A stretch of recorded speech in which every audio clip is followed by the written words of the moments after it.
So well तो यार तुम लोगों के आई होप जो एचएससी 12th क्लास के महाराष्ट्र बोर्ड के एग्जाम्स चल रहे हैं वो काफ़ी वेल तरीके से गए होंगे। मुझे पता है कुछ लोगों के वेल गए हैं, लेकिन कुछ लोगों को यहाँ पे अभी भी डाउट है अपने जो है मार्क्स को लेकर, अपने जो है रिजल्ट को लेकर। क्यों होना भी चाहिए, क्योंकि कई लोगों के भाई पेपर अच्छे नहीं गए हैं, जो उन्होंने एक्सपेक्ट किया था उससे थोड़े से कम मार्क्स उनको देखने को मिल रहे होंगे। क्योंकि देखो एक स्टूडेंट जो होता है अपनी लाइफ में वो हमेशा क्या करता है कि जब भी वो पेपर दे के आता है, पेपर देने के आने के बाद में अपने माइंड में वो भाई दिमाग लगाना शुरू कर देता है कि यार मैंने ऐसा पेपर दिया है तो मेरे को इतने मार्क्स मिल जाएंगे, ऐसा हुआ है वैसा हो जाएगा। तो इस कंडीशन में क्या होता है, कुछ स्टूडेंट को लगता है कि यार मैंने जो एग्जाम पेपर आज दे के आया है उस एग्जाम पेपर में मुझे नहीं लग रहा है भाई कि मैं जो है पास हो सकता हूं। मेरे को कहीं ना कहीं ये डर बना रहता है कि भाई मैं 4 मार्क के लिए 5 मार्क के लिए यहां पे फेल हो जाऊंगा। लेकिन तुम्हें शायद ये पता नहीं है कि बोर्ड तुम्हारे लिए कुछ ऐसे बोनस पॉइंट रखता है जिसमें अगर तुम्हें लगता है कि तुम 4, 5, 10 मार्क के लिए फेल भी हो रहे हो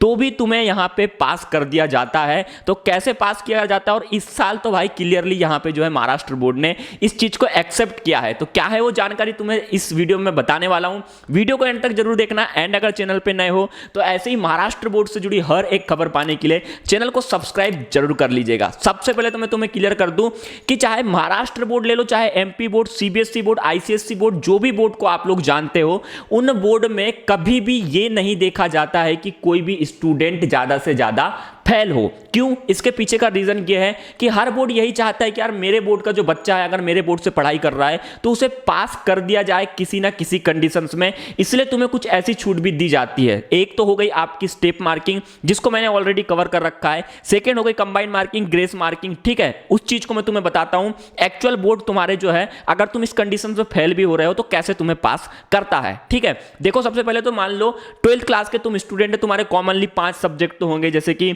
आपका हो गया भाई लैंग्वेज का, तो एक आपका हो गया जो भी लैंग्वेज आप प्रिपेयर करते हैं, आपका फिर बायो, केमिस्ट्री, मैथ्स, जो भी आपके सब्जेक्ट्स हैं और अदर।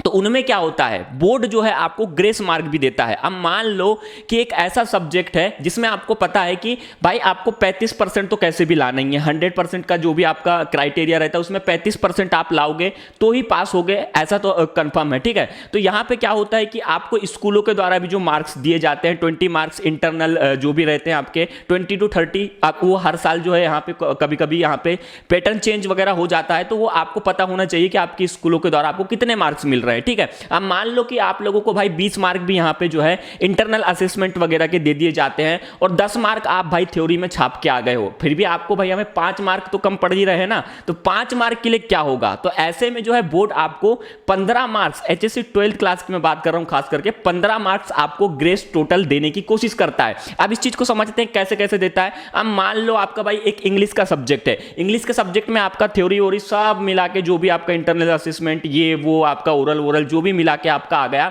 30 मार्क्स, आपको 5 मार्क की कमी पड़ रही है, 5 मार्क के लिए आप अटक रहे हो। ऐसे में क्या करेगा बोर्ड कि 15 मार्क्स आपको टोटल ग्रेस मार्क देता है, उसमें से 5 मार्क आपको इन सब्जेक्ट में दे देगा। कॉमनली 3 सब्जेक्ट में तो वो देता ही देता है, तो 5 मार्क्स वहां से ऐड करके आपका 30 + 5 35, मतलब ऐसे करके आपका 35 हो गया और 35 आप पास कर जाते हो। तो ये जो स्ट्रेटेजी होती है ये स्टूडेंट लोगों के लिए काफी ज्यादा एक बोनस पॉइंट होता है, इस चीज को समझो। अब मान लो ये हो गया आपका, अब एक कोई दूसरा सब्जेक्ट है। ठीक है, अब दूसरे सब्जेक्ट में आपको कुछ 5-7 मार्क कम पड़ रहे हैं, तो आपके पास में अगर आपको पहले ऑलरेडी 15 मार्क में से 5 मार्क एक सब्जेक्ट के दे दिए, 10 मार्क्स आपके पास बचे हैं। अब आपको लग रहा है कि 7 मार्क्स और बोर्ड को देना चाहिए। अगर आप फेल हो रहे हैं तो वो क्या करेगा कि नेक्स्ट जो सब्जेक्ट होगा आपका उसमें उस 15 में से अगर 5 तो पहले एक सब्जेक्ट को दे चुका है, अब 10 मार्क बचे हैं, 10 मार्क्स में से जो भी आपको जितने भी सब्जेक्ट में मतलब कि पास होने के लिए लग रहा है, जैसे 7 मार्क लग रहे हैं या 5 मार्क या 8 मार्क लग रहे हैं या 10 मार्क तक आपको लग रहे हैं, तो वहां पे वो दे देगा और वो सब्जेक्ट में भी आपको पास करने की कोशिश की जाती है। तो ये होती है जो है ग्रेस मार्किंग, और इस टाइम पे ये ग्रेस मार्किंग आप लोगों के लिए काफी प्रॉफिटेबल होने वाली है। और एक्चुअल यहाँ पे तुम्हें शायद पता ना हो, लेकिन बोर्ड स्टेप मार्किंग के मार्क्स देके भी आपको, अगर पहले तो जो है आपका टोटल रिजल्ट निकाल लिया जाता है, रिजल्ट निकालने के बाद में जो मार्क्स बच जाते हैं उस मार्क्स में देखा जाता है कि अगर बच्चा भाई फेल ही हो रहा है, इसको 2-3 मार्क्स से कैसे कैसे पास किया जाए। तो उस टाइम पे आप लोगों का लॉजिकली माइंड देखा जाता है, उस टाइम पे आप लोगों ने कितना अच्छे से पेपर किया है, कुछ क्वेश्चन में अपने अपना माइंड यूज किया है जिसमें आपने अपने मन से लिखा है और वो क्वेश्चन ऐसे आंसर रिलेटेड कर रहा है, तो देन यहाँ पे आपको वहां पे भी पास करने की पूरी पूरी कोशिश की जाती है। तो ग्रेस मार्क्स आपको मिल रहा है, ये आपके लिए एक पॉजिटिव और बोनस पॉइंट है। इस चीज को समझ के चलो, अगर लग भी रहा है कि 3 सब्जेक्ट में आप कॉमनली फेल हो सकते हो तो भी पास हो जाओगे, कोई दिक्कत नहीं है। बस अपने माइंड में प्रेशर इस चीज को लेकर नहीं रखना है। और ऐसे में अभी आपको थोड़े ही दिन में रिजल्ट आने वाला है और रिजल्ट चेक अगर आप करना चाहते हैं तो ऐसे में रिकमेंड करना चाहूंगा कि सिंपली आप अपना जो है महाराष्ट्र बोर्ड का रिजल्ट अगर आपको चेक करना है तो सिंपली प्ले स्टोर में जाके आपको महाराष्ट्र बोर्ड रिजल्ट 2023 लिख देना है और इस ऐप के माध्यम से आप अपना रिजल्ट काफी इजीली और अच्छे तरीके से देख सकते हैं। इसमें आपको बार बार नोटिफिकेशन वगैरह मिलती है। लोगो इस ऐप का आप देख पा रहे होंगे, इस लोगो का इस्तेमाल आपको करना है और इंपॉर्टेंट एजुकेशन का एप्लीकेशन होना चाहिए। इस चीज का ध्यान रखना, जैसे आप इसको इंस्टॉल करोगे 5 स्टार की रेटिंग देने के बाद में सिंपली आप यहां पे 10th एंड 12th दोनों ही क्लास का रिजल्ट अपना इजीली चेक कर सकते हैं। तो लिंक इसकी डिस्क्रिप्शन में, वहां से भी आप डाउनलोड कर सकते हैं। और इससे अदर कोई टॉपिक्स में आपको वीडियो चाहिए तो बिल्कुल आप मुझे कमेंट कर सकते हैं, मैं नेक्स्ट वीडियो उसके ऊपर बनाने की कोशिश करूंगा। फिलहाल के लिए सिर्फ इतना था, मिलते हैं अपने नेक्स्ट वीडियो में किसी नए टॉपिक में, तब तक के लिए बाय बाय।